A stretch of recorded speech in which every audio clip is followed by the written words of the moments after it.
భీమసేనుడితో యుద్ధం చేస్తున్న కర్ణుడు కృపాచార్యుడికి సాయంగా వచ్చాడు. భీముడు కౌరవ యోధులను తనుమాడుతున్నాడు. నకుల సహదేవులతో యుద్ధం చేస్తూ సుయోధనుడు సహదేవుని ధ్వజము ఖండించి వారిద్దరి ధనస్సులు విడిచాడు. వారు వేరు ధనసములు ధరించి సుయోధనుడి మీద శరములు గుప్పించారు. సుయోధనుడు కోపించి వారిరువురి బాణములతో కప్పేశాడు.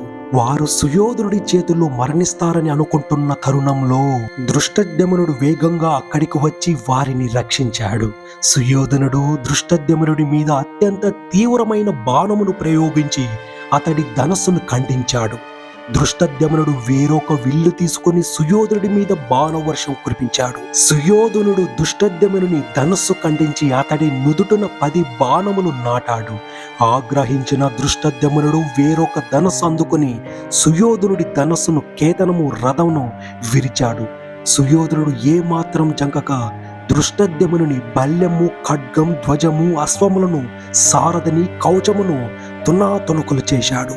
అది చూసిన దృష్టద్యుమ్నుడు సోదరుడు అతడిని తన రథం మీదకు లాక్కుని తీసుకువెళ్ళాడు. అప్పటి వరకు సాత్యకితో పోరాడుతున్న కర్ణుడు అతడిని విడిచి దృష్టద్యుమ్నుడి వెంట పడ్డాడు. సాత్యకి కర్ణుడిని తరుముతున్నాడు. దృష్టద్యుమ్నుడికి కర్ణుడికి మధ్య యుద్ధం ఘోరంగా సాగుతుంది. వారిరువురికి మధ్యలో వచ్చి కర్ణుడిని ఎదుర్కొన్న 8 మంది పాంచాల కుమారులను కర్ణుడు యమపురికి పంపాడు. తనను చుట్టుముట్టిన చేది పాంచాల వీరులను కర్ణుడు సంహరించి ధర్మరాజు వైపు వెళ్ళసాగాడు. అది చూసిన ఉప పాండవులు నకుల సహదేవులు, దృష్టద్యుమ్నుడు, శిఖండి, సాత్యకి ఒక్కొమ్మడిగా కర్ణుడిని చుట్టుముట్టారు. మరోపక్క భీమసేనుడు కౌరవ సేనలను నిర్దాక్షిణ్యంగా సంహరిస్తున్నాడు. అతడి వీర విహారానికి, మారణ హోమానికి భయపడి కౌరవ యోధులు అతడి ఎదుట రావడానికి సాహసించలేకపోతున్నారు. అర్జునుడు సంశక్తులను సంహరించి మిగిలిన త్రిగర్త సైనికులను తరుముతున్నాడు.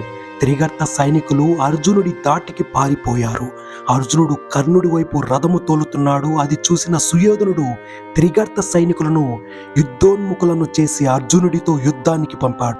కాంబోజ సైనికులను తోడు చేసుకుని త్రిగర్తలు అర్జునుడిని ఎదుర్కొని చుట్టుముట్టారు. అర్జునుడు కాంబోజ సేనలతో సహా త్రిగర్త తలలను నరికాడు. రణభూమి అంతా వారి మొండెములతో నిండిపోయింది.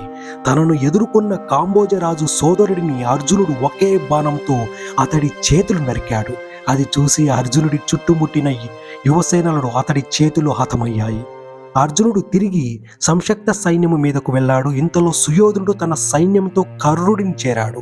ఇరువురి సేనలు పాండవ సేనలను ఎదుర్కొన్నాయి. ఇంతలో పులింద, బాహ్లిక, ఆంధ్రభోజ సైన్యాలు సుయోధనుడికి అండగా నిలిచాయి. అపారమైన సేనావాహినితో సుయోధనుడు, కర్ణుడు పాండవ సైన్యాలను చుట్టుముట్టారు. వారి దాటికి ఆగలేక పాండవ సేనలు పారిపోసాగాయి. పాండ్యరాజు మలయధ్వజుడు కౌరవ సేనలను కకావికలు చేస్తున్నాడు. అతడిని అశ్వత్థామ ఎదుర్కొన్నాడు. ఇరువురు కూడా ఒకరికొకరు తీసిపోకుండా యుద్ధం చేస్తున్నారు. మలయధ్వజుడు అశ్వత్థామ వింటి త్రాతిని తెంచాడు. అశ్వత్థామ మరొక విల్లందుకుని మలయధ్వజుని మీద శరవర్షం కురిపించాడు.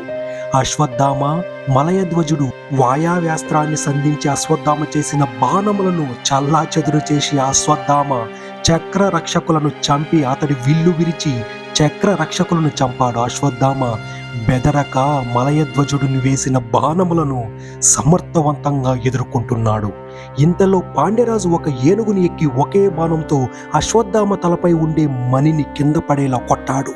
అశ్వత్థామ కోపం కట్టలు తెంచుకొని వీరావేశంతో ఊగిపోతూ పాండ్యరాజు అనుచరులను అతడి ఏనుగులను చంపాడు. పదునైన బల్ల బాణంతో పాండ్యరాజు తల నరికాడు. అది చూసి పాండ్యరాజు సేనలు పారిపోయాయి.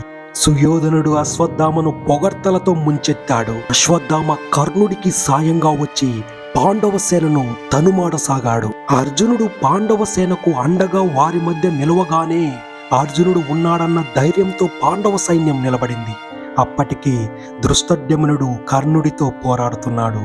అశ్వత్థామ దృష్టద్యుమ్నుని చూసి, ఓరి బ్రాహ్మజ్ఞ, నా తండ్రిని చంపి పాపానికి నిన్ను చంపక వదలను. ఈ రోజుతో నీ ఆయువు నా చేతుల్లో మూడింది అని దృష్టద్యుమ్నుడి మీదకు ఉరికాడు.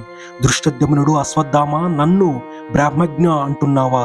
సర్వధర్మ వదిలి పరధర్మాన్ని ఆశ్రయించిన మీరు బ్రాహ్మణులా? బ్రాహ్మణులను చంపిన పాపం బ్రాహ్మణ కులానికి అపకీర్తి తెచ్చిన నీ తండ్రిని చంపి నేను పుణ్యం సంపాదించుకున్నాను. నీ తండ్రిని చంపిన ఖడ్గం అలాగే ఉంది, దానితో నీ తల నరుకుతాను. అలా ఒకరిని ఒకరు నిందించుకుంటూ దృష్టద్యుమ్నుడు అశ్వత్థామ ఇంటిని విరిచాడు. అశ్వత్థామ మరొక విల్లందుకొని దృష్టద్యుమ్నుడు సారథిని హయములను చంపి అతని విల్లు పతాకములను విరిచాడు. దృష్టద్యుమ్నుడు తన గదను తీసుకున్నాడు, అశ్వత్థామ దానిని కూడా ముక్కలు చేశాడు. దృష్టద్యుమ్నుడు కత్తి దాడులు తీసుకున్నాడు, అశ్వత్థామ వాటిని నరికి ఒక కత్తి తీసుకొని దృష్టద్యుమ్నుడిని నరకడానికి ముందుకు దూకాడు. అది చూసిన కృష్ణుడు, అర్జున, దృష్టద్యుమ్నుడు ఆపదలో ఉన్నాడు, అతడిని రక్షించు అన్నాడు. అర్జునుడు అతి ఘోరమైన బాణము అశ్వత్థామ మీద వేశాడు. ఆ బాణముల దాటికి తట్టుకోలేని అశ్వత్థామ తిరిగి రథము దగ్గరకు వచ్చాడు. పక్కనే ఉన్న సహదేవుడు దృష్టద్యుమ్నుడు తన రథము మీదకి ఎక్కించుకొని తీసుకువెళ్ళాడు. అర్జునుడు అశ్వత్థామను మూర్ఛిల్లేలా కొట్టాడు. అశ్వత్థామ రథసారథి రథమును పక్కకు తీసుకువెళ్ళాడు.